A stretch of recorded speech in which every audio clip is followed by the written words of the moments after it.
Hi, this is Sue Glenn. We are in Chapter 7 of the Manual Molles and Sher Ecology textbook called Ecology Concepts and Applications, which was published by McGraw Hill in 2019. And we've already had a lecture, a presentation on autotrophs, and this particular one is on heterotrophs.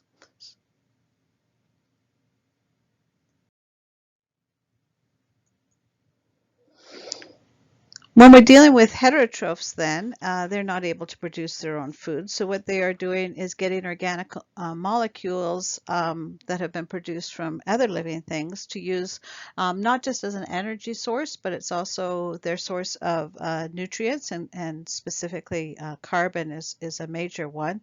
And we divide them up into different categories depending on what they eat. We do the same thing with people.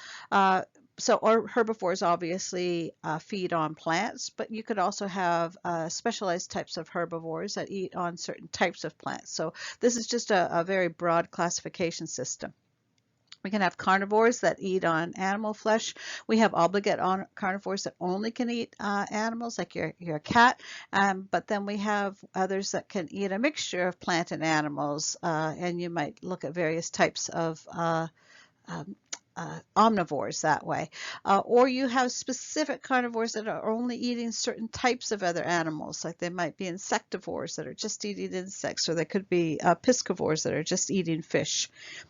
And then we have detritivores that are feeding on dead things, and they're extremely important because they're going to recycle all of those nutrients back into the food chain. So they're going to break things down into their nutrients so the plants can take those back up into their roots and use them to make their molecules.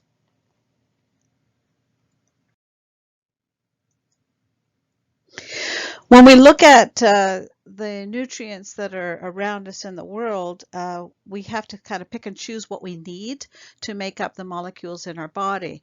And there's really five major ones that most of our biomass of the plants, animals, fungi, and bacteria require.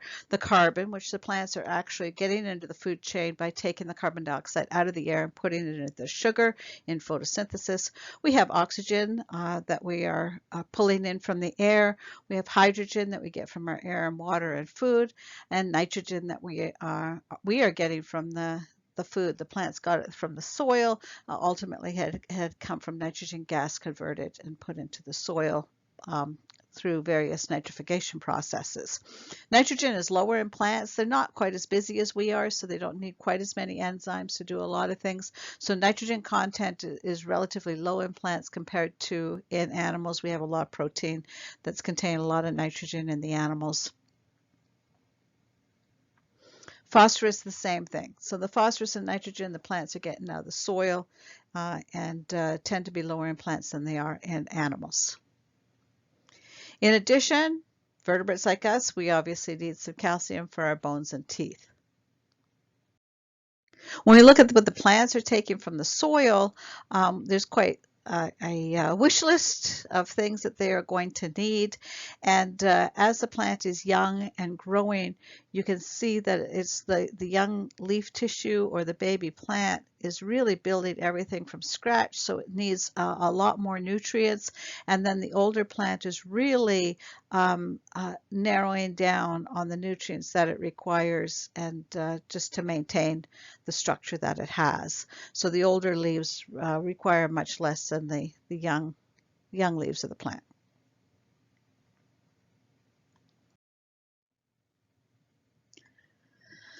Now, herbivores have a big chemistry problem because the herbivores are going to have to get the nutrients, especially that nitrogen and phosphorus that they need out of the plants, and the plants don't have a lot of it. And they're showing basically the ratio between the amount of carbon and the amount of nitrogen in the image on the left. So it's the carbon to nitrogen ratio. So the plants, there's a lot of carbon for a little bit of nitrogen. So there's much more carbon than nitrogen there. And that means that these insects that are that are eating the plants are requiring a lot more nitrogen. Their carbon to nitrogen ratio is much more even. So in order to get the nitrogen they need, they're going to have to consume a lot of plant material in order to get the nitrogen that they're trying to get out of the plant. So the plant's got a lot of carbohydrates, not so much nitrogen. The same thing happens when we look at the carbon to phosphorus ratio, that the insects have a very low carbon to phosphorus ratio compared to the plants, and the plants have a huge carbon to phosphorus ratio. They don't have that much phosphorus in them, and so the insects are going to have to eat a lot of plant material in order to get the phosphorus that they need. So there really is a problem with trying to get the nutrients. Just looking at these ratios is the subject of ecological stoichiometry, and it's really how you're balancing the elements that are in the plants and animals and making sure that you are eating the right combinations of things so that you're able to get the elements that you need.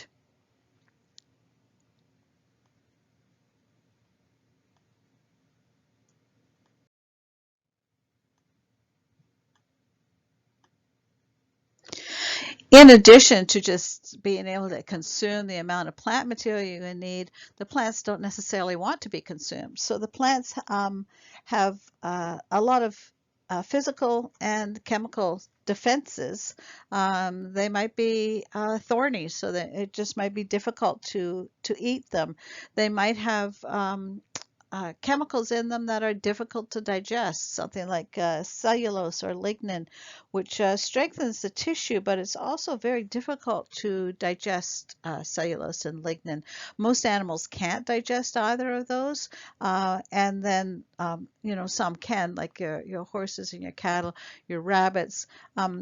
Those that can digest them usually use bacteria, fungi, or even protozoa that live in the digestive tract that helps digest. It's sort of a symbiotic relationship, and that because we have these symbiotes living in the system in order to digest these things, that probably evolved a very long time ago and is in a number of different organisms now that rely on them to help them break things down. Silica is a tough one. We find silica in grasses, and what happens with silica is that it's very abrasive, and it can actually wear down the teeth. Like a lot of elephants will actually starve to death because of the silica has worn down their teeth to the point that they're just not able to consume enough grass anymore in order to survive.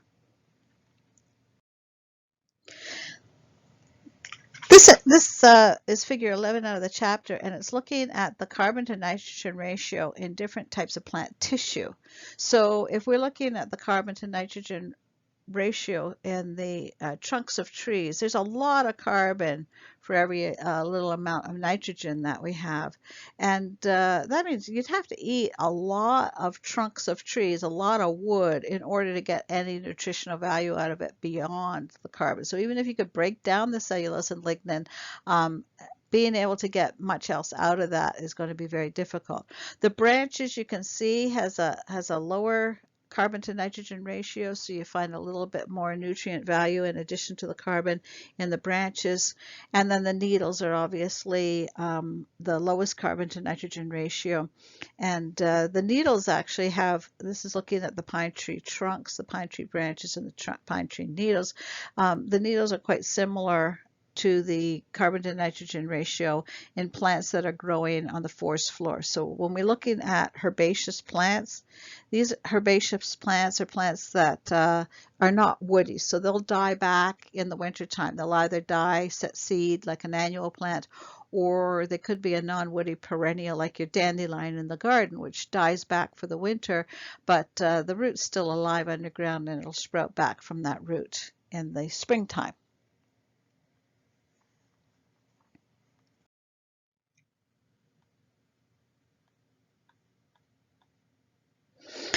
When we're also looking at ways of deterring you from eating things, poisons, toxins, something that's going to make you throw up, something that's going to make it harder to digest the food, things that will repel you, things that are going to combine with your enzymes and prevent you from breaking things down. And there are thousands of toxins in plants' tissues, and we just keep finding more and more. And what we do find is that in tropical plants, there's just so many things that want to eat you in the tropical rainforest that they have huge numbers of these toxins in these tropical plants.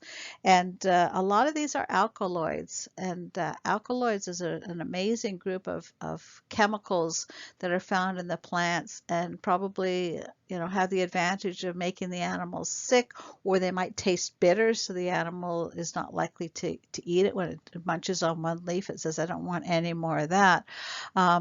And a lot of these alkaloids are actually chemicals that we have learned to make medicines out of. You have something that's going to kill a fungus or kill a bacteria that's trying to destroy a plant, then that's going to be a good medicine for us. So this is where we've discovered, originally medicine was a branch of botany, where because we had so many plant cures for things, understanding the plants and what compounds would cure various ailments is where the birth of medicine came from.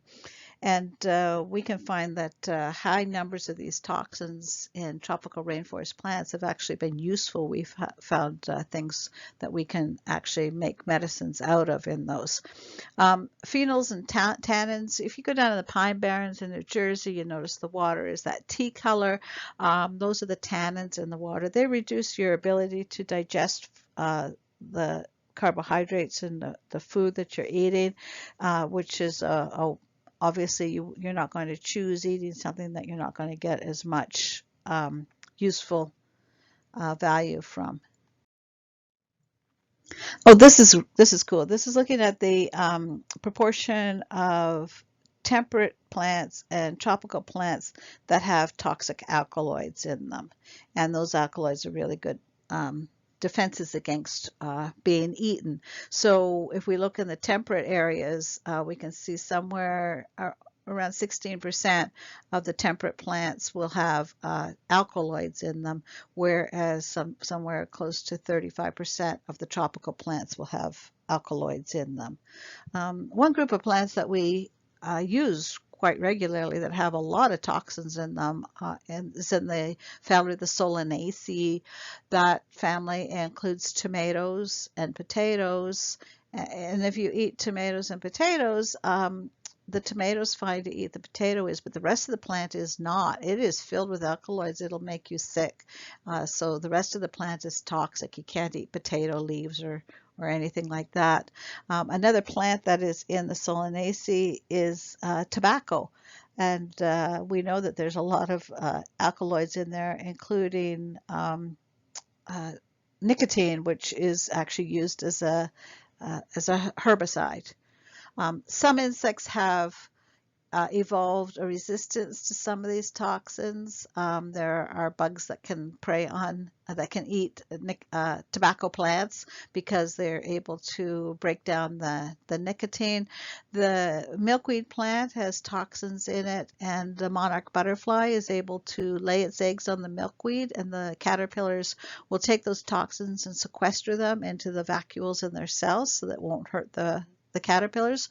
Then when those caterpillars metamorphose into butterflies, that big beautiful butterfly, if a bird comes and eats a monarch butterfly, it tastes those toxins in the vacuoles and it throws it up, causes it to regurgitate the butterfly.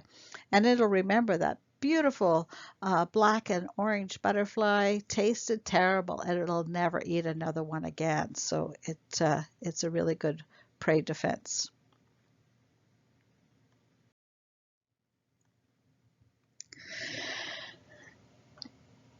The detritivores obviously are feeding on the dead plant material, so they are also facing some of the stoichiometry problems that the herbivores are having.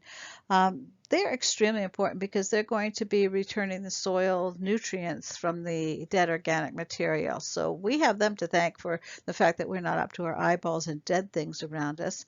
The food that they eat has a lot of carbon in it, has a lot of energy in it, but tends to be poor in nitrogen.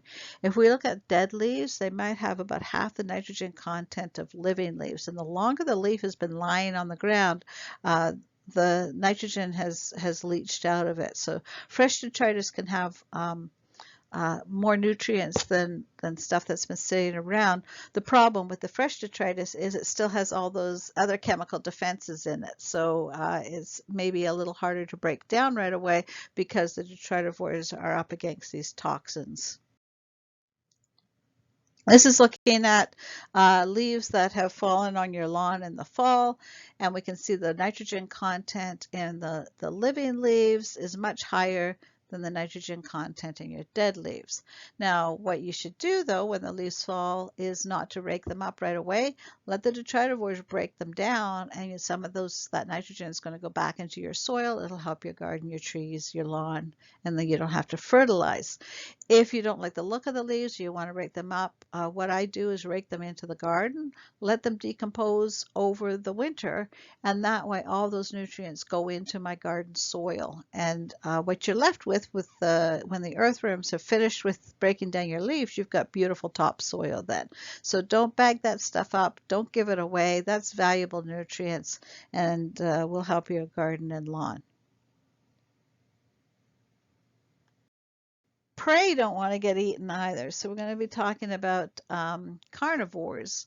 And once again, when we're looking at stoichiometry, if you're eating meat, if you're eating another animal, you're probably getting just about the right amount of carbon to nitrogen, carbon to phosphorus ratios. So it's nutritionally very rich.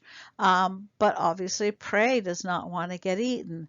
And so they have a number of different defenses. You might be spiny, you might have a hard shell, you might have some sort of repellent of some distasteful smell, or something that if you bit me it would not taste good. Poisons, here's some poison dart frogs over here. We've got we could run away so you don't eat me. I could hide. Hang out in groups. So, don't stay off there alone where the wolf can pick you off. Hide in the middle of a herd. Fighting, be feisty, make sure that they don't get you. Flashing, make sure that you startle them so that they will stop for a second and give you a chance to get away. Spitting's a nice one, not minding to do a little spitting when something's attacking me. Hissing. Anyone with a cat sees the spitting and hissing with their cat. So there's a lot of different types of prey defenses. Because of this, the predator does not get to pick. They don't get to choose who they get to eat, and that way the prey has a chance as well. Oh, screaming, yeah. I hate eating things that are screaming at me, don't you?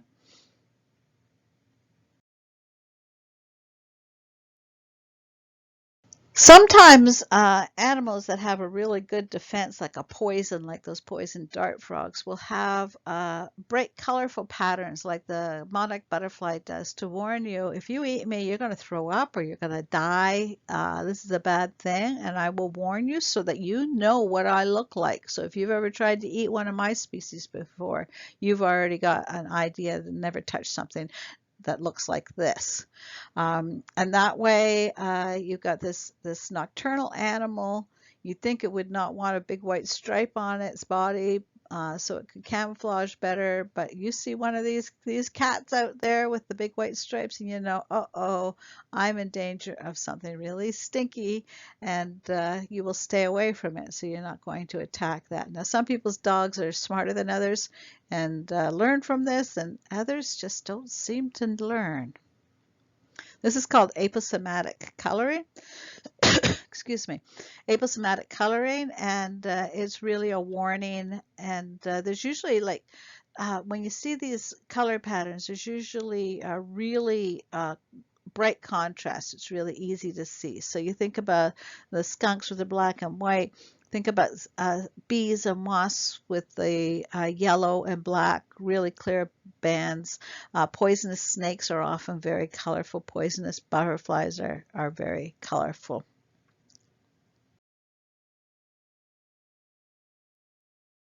One of the things we do find is a phenomenon known as Mullerian mimicry. And basically, a lot of the noxious organisms will have similar color patterns. And you can imagine that there's an evolutionary advantage. If you've evolved to have the same color pattern as another noxious species, then a predator doesn't have to have eaten one of your species. It might have eaten one of the others, and they all sort of confer the advantage that I'm going to sting you. You attack anybody with a black and yellow pattern on this, it's going to hurt. And so a lot of these noxious species will actually have similar patterns. It's a co-mimicry, and this is known as Mullerian mimicry. So predators learn to avoid anything that looks like this.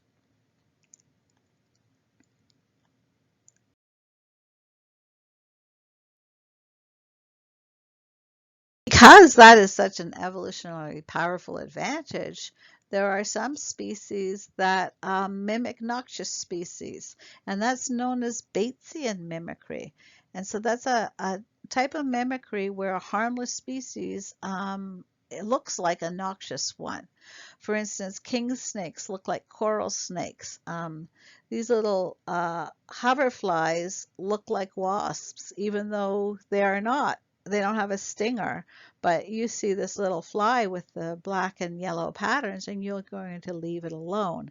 And because of this, the evolutionary advantage, there was probably one mutant fly that had this color pattern, and that one had a much higher survival rate, and its offspring did better than the flies that didn't have the color patterns. You can see from an evolutionary perspective how this would happen.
Um, so you want things that are very difficult to see. So I just pulled a few pictures of some great prey camouflage. Um, where carnivores are trying to eat the nutritionally rich prey defenses. They can't pick them at will, in part because these prey are having a very easy time hiding from them. One way is camouflage. So can you find the giraffe in this picture? You can pause it and take a minute here. I'm not going to show you where it is. And move on to the next.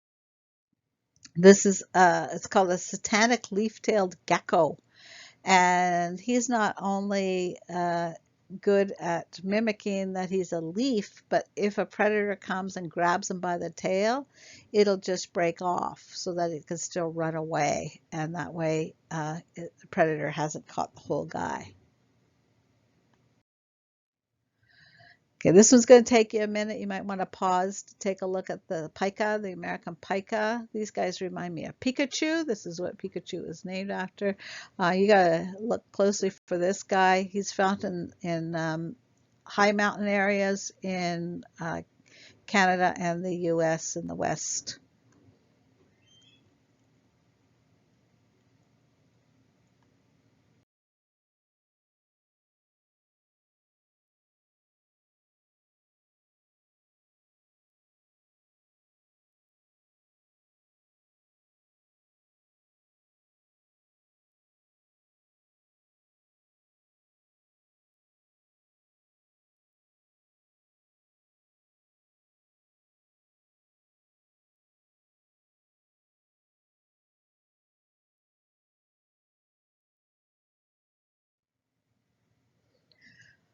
One example of natural selection that you've probably already read about is the one that was done in the 50s, a study by Kettlewell. And what they found was that the pepper moth that had two different color varieties. They had ones that were basically a white moth and one that was basically a black moth living on these trees that had a light colored bark. Um, and when they had burned a lot of coal in Great Britain, the trees were covered in black soot. And when they were covered in black soot, most of the pepper moths that survived were the black ones. When they started to clean up the air pollution, what they found was that in places with less air pollution, the black moths were actually getting selected off and eaten by the birds. And so then you were just left with predominantly the white moths on the barks of the tree trunk of the tree because the predators couldn't see them as easily, and that way the better camouflaged ones were left and the black ones were removed from the population when air pollution went down. If you brought back burning coal and the trees got covered in soot again, I'm sure you would find the white ones get picked off again and the black ones would be left.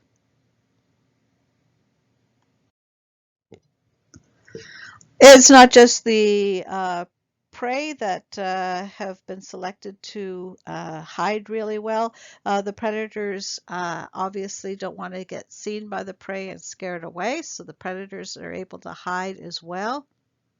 So they have a similar camouflaging strategy. They also don't want to get attacked by other predators. See if you can find the wolf hiding in the open here. Kind of amazing how easily the predators can hide. I've camped out quite a bit in areas where there were mountain lions, and I saw mountain lion tracks all around my camping area where I was doing my work. I never saw an actual mountain lion. I'm sure they saw me though. The predators obviously are selecting out the prey that are more vulnerable, making the prey really good at getting away or hiding. They can eliminate the more conspicuous members of the population that are less adaptive to sort of stand out in the crowd. There's also a size selection. Obviously, the bigger the prey, the bigger chance it has of getting away. So over evolutionary time, there's a selection for the bigger prey. The bigger herbivores are going to be able to survive a little bit better. Because the prey have to get bigger, then the bigger predators, so the bigger wolf is more likely to subdue the prey than the smaller wolf. So there is a evolutionary pressure for the wolf to be bigger, which means there's another evolutionary pressure for the elk to be bigger. And so they basically have this co-evolutionary strategy where they're all getting bigger, a co-evolutionary race where the only way each of them is going to survive is to be able to respond to advances in the other one.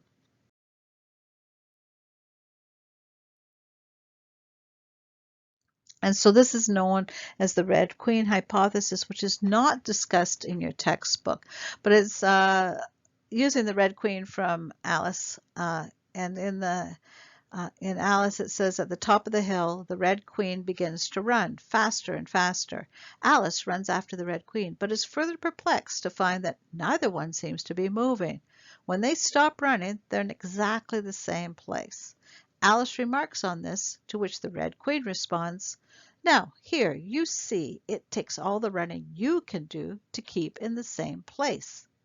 So this is the way coevolution works. Evolutionary change is required to stay in the same place relative to the other species or relative to the environment around you. Stopping change will result in your species or your population going extinct. So when we are trying to protect populations of endangered species, we have to allow everything in the ecosystem to be functioning and having a big enough genetic pool in the population that if things around them change, that species is able to change with them. There has to be the evolutionary potential in that population, which means there has to be diversity. If you don't have enough diversity in your population, you might not have the variation to keep up with the evolutionary changes required.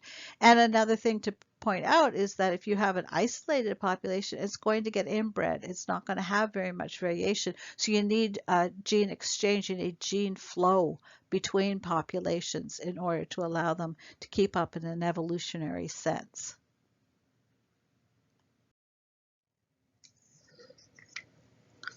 This is a solitary predator, the one I was just talking about, the mountain lion. Puma concolor is the scientific name. You might call them pumas as well. They are mountain lions, is what I tend to refer to them as.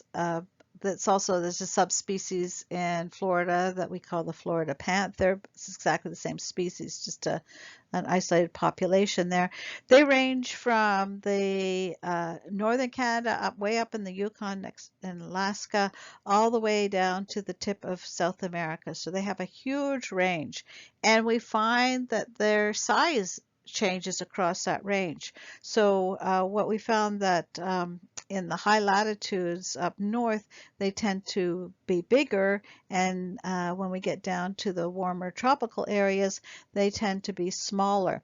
And in the smaller tropical areas, they're going to eat mainly a lot of rodents. They're eating a lot of small things, whereas the bigger guys that are found further north are eating larger prey. So we find that the body size and the size of the prey vary over this environmental range, probably based on what is available to them. If you don't have enough little things to eat, you have to eat bigger things, that only the larger individuals in your population are going to survive because they're big enough to prey. So here we have a great graph. We got the weight of the pumas from the different locations across the x-axis, and then the y-axis is the weight of the prey that they're subduing. And so these smaller pumas, these smaller mountain lions, are eating smaller prey, and these larger mountain lions, which are found in the boreal temperate forests and boreal forests further north, are eating much larger prey. So we can see that the larger pumas are eating the larger prey.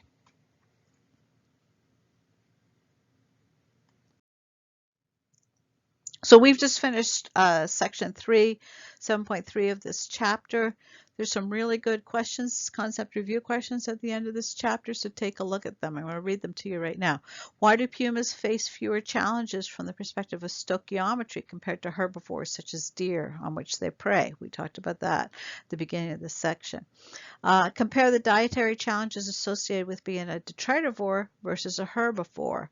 And in that, take a look at figure 14 in the chapter 7.14, where we're looking at, remember that nitrogen content of dead things versus living things. And then there's a question about mimicry. Explain how a Batesian mimic, such as the hoverfly, could evolve through natural selection from a non-aposematic ancestor, so one without the bright coloring patterns. After this, next presentation, we're going to be section 4, 7.4 of the chapter, where we're going to talk about energy limitations, and we're also going to look at 7.5 optimal foraging theory. See you then.